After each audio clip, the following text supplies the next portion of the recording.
Hello అండి అందరికీ. ఈరోజు ఈ రీల్లో మా డైలీ రొటీన్ ఒకసారి చూద్దాం. సో స్టార్టింగ్ వచ్చేసి పూతరేకులు కలెక్ట్ చేయడం అనమాట. మాకు తెలిసిన వాళ్ళ దగ్గర నుంచి, చాలా బాగా చేసే వాళ్ళ దగ్గర నుంచి ఫస్ట్ రేకులు కలెక్ట్ చేసుకుంటాం. తర్వాత మీరు చూస్తున్నారు కదా, ఇంత మంచి రేకుల్ని ఎక్కువ డ్రై ఫ్రూట్స్ తోటి అండ్ ఎక్కువ నెయ్యితోటి ఫస్ట్ స్టార్ట్ చేస్తాం అనమాట ప్రిపరేషన్.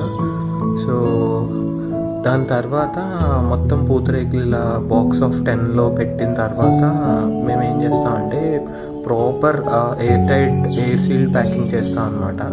సో బాక్స్లో పూతరేకులు ఇలా ఉంటాయి, బాక్స్కి 10 ఉంటాయి అనమాట. చాలా వెయిట్ ఉంటాయి ఎక్కువ పప్పులు వేయడం వల్ల.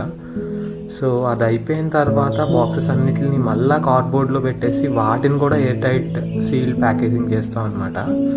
ఒకవేళ మీరు కూడా ఆర్డర్ చేయాలనుకుంటే ఇక్కడ డిస్క్రిప్షన్లో నేను మెన్షన్ చేశాను డీటెయిల్స్ అన్నీ.